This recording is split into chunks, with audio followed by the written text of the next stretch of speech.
Hello, welcome to the University of Pennsylvania Mid-Career Doctoral Program in Educational Leadership. My name is Mike Johannick. And I am Joe Mazza.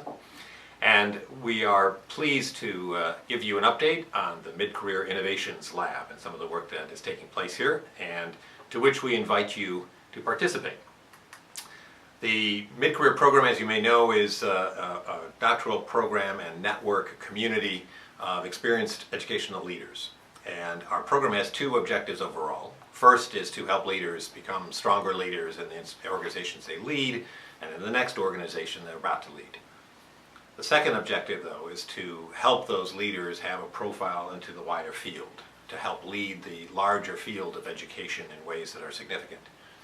In order to do that second objective, we've created this thing called the MC Innovations Lab and are looking to invite students, alumni, other interested participants into that network so that we can raise the voice of practitioners in the wider field of education reform.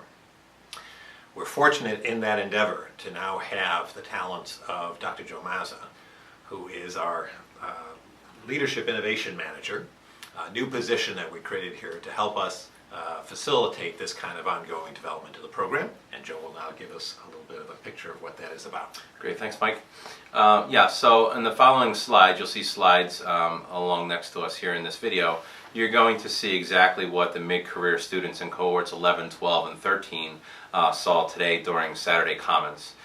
We want to be really upfront and open about what this new role that I'm currently working here is all about. You know, there's two different parts of that, so we'll discuss the dual role of that, how it supports the program, the individual students, the faculty, the alumni, and then really amplifies all of the work that all of us are doing in our respective learning environments. So there's two parts to my position as the Leadership Innovation Manager. One part is enhancing teaching and learning, so working with students and with faculty, participating, designing, supporting different study tours. You know, we've gone to Finland and Alaska, Chile in the past. We're going to continue to open up opportunities for current students, alumni, and faculty to go on those trips and to share their experiences and what they're learning using social media before, during, and after. Finally, on the enhancing the teaching and learning side, I'm teaching a digital instructional leadership course currently with the cohort 12s, and all of the things that we're learning we're going to be sharing with other parts of the program. There'll also be some public areas of podcasts and blogs and other events that we'll share publicly as well. So the second side of my position is amplifying the mid-career impact. Talking about our hashtag PennEdChat locally here. It's on display on a monitor out there across all three classrooms. What are we talking about on that channel? How does that help and support our work here in class, but also back in the real world in our learning organizations? Broadcasting events. We've got a guest speaker coming in next month, and we're going to have that event be broadcasted live as well as have a hashtag.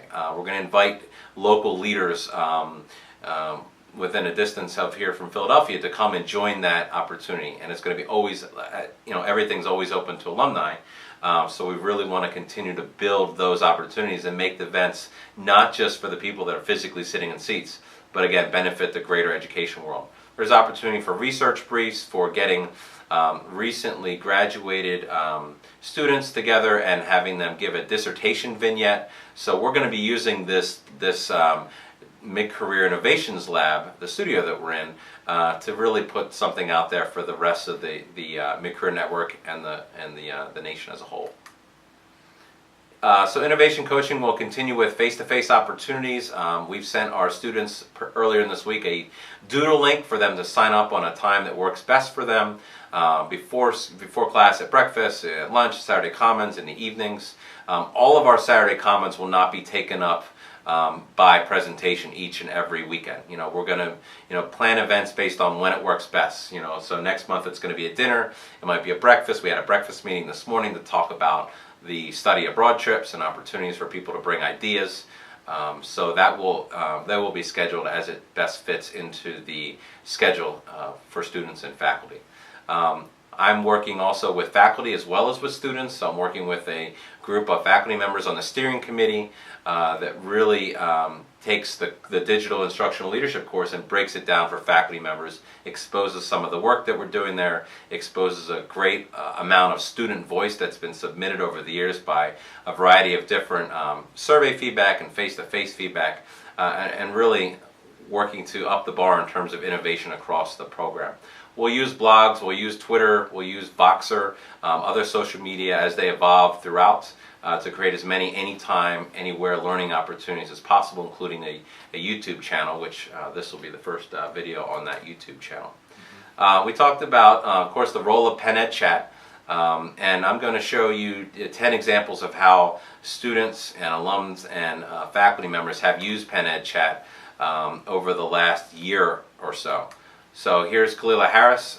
She's currently a cohort 11 student, and she was participating in one of the Penn Ed chats that we had with one of the associations, whether that was NAESP or NASSP, NAIS, ASCD. We're always looking to partner the associations our students and alums are currently working with in their schools with our mid-career doctoral program to maximize those experiences and share out resources. Here's Tony's tweet. He was also participating in the early childhood Penn Ed chat that we hosted last year, and you can see that he's sharing ideas that not only benefit him but his learning community. And if you clicked on the Penn Ed chat, you will open up that search bar on Twitter to anything any student, faculty member, alumni, or anyone outside in the education world that has used that hashtag to share resources. So we encourage you to be using this hashtag. There's NASP thanking us for participating in a chat last year. There's also articles that you see and you pass along online that may have a direct impact on some of the readings or some of the resources or the modules that you're currently in here at Mid-Career. So we encourage you to tweet those, but also add Penn Ed Chat to the end of those tweets, and maybe even tag a faculty member or a colleague, a cohort colleague in your group to let them know that you read this and share that. So again, using Twitter, we're sharing publicly across our network. Here's Jen, and she's shared this policy article that she read about, and she tagged Penn Ed Chat as well as hashtag cohort 11 in her tweets.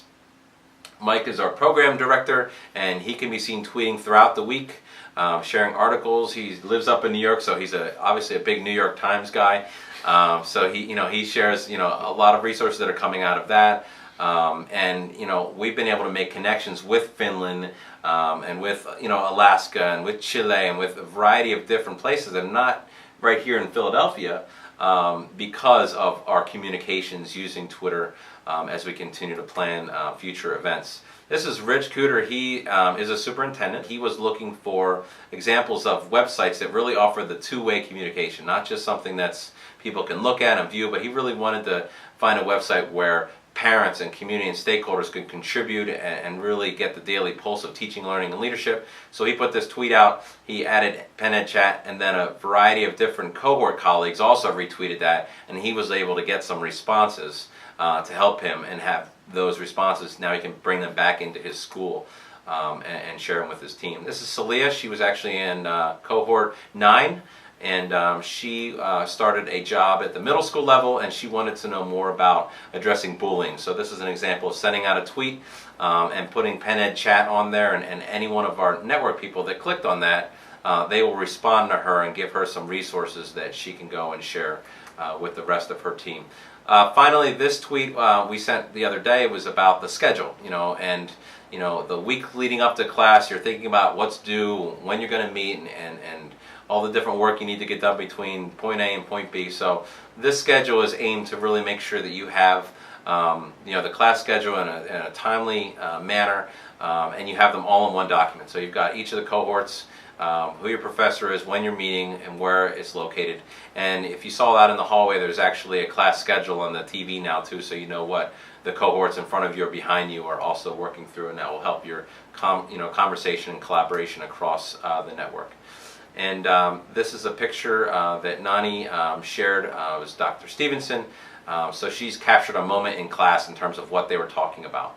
And we encourage you to do the same thing, really be able to articulate and share using social media some of the greatest takeaways that are happening in classes, some quotes that really make you and the rest of the education sphere think as we continue to evolve our educational leadership.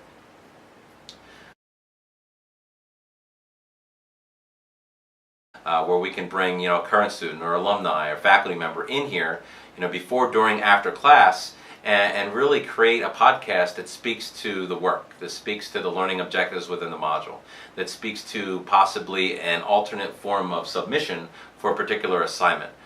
So we're looking at this as a leadership makerspace of sorts. So we can have ideas come in from faculty and from students and from alumni, dream it up in here, and create something that is not only good for the network, but it's also good for the greater education world.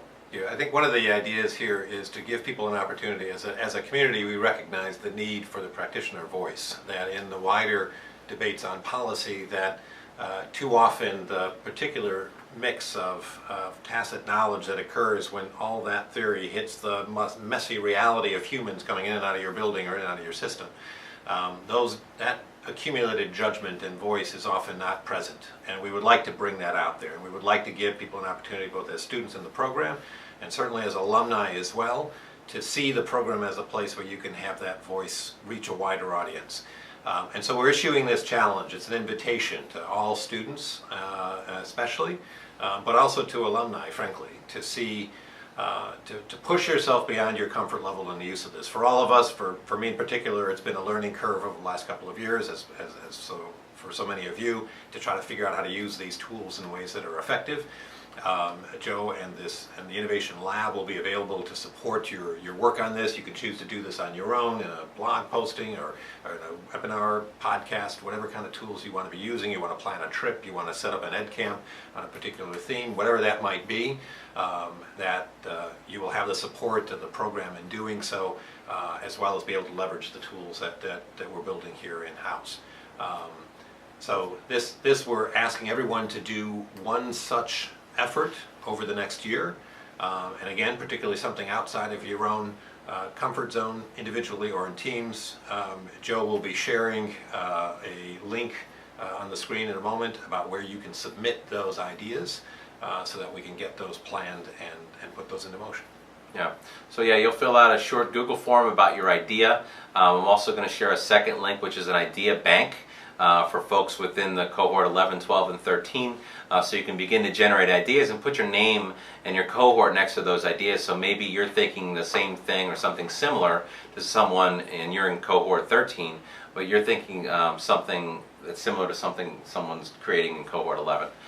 So the ability for cross-cohort collaboration, and also expanding your own comfort level. As Mike referenced here, it's really important. November 1st, we'd really like to have everyone's idea submitted.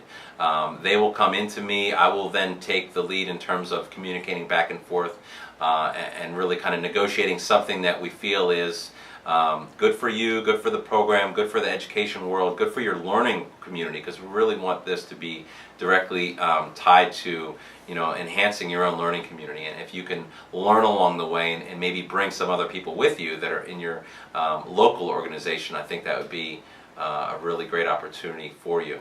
And if by some reason you're getting this and you're connecting to this video and you're not yet a part of the wider conversation that we're trying to have here at Penn and through the Mid-Career Doctoral program, we encourage you to reach out to us in other ways. Sign up on the website to be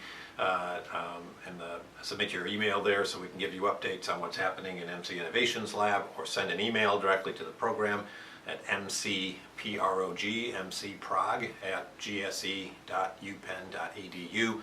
We're interested in sharing this opportunity, this kind of conversation with the wider audience of educational leaders. So we encourage you, we invite you, and thank you for your interest.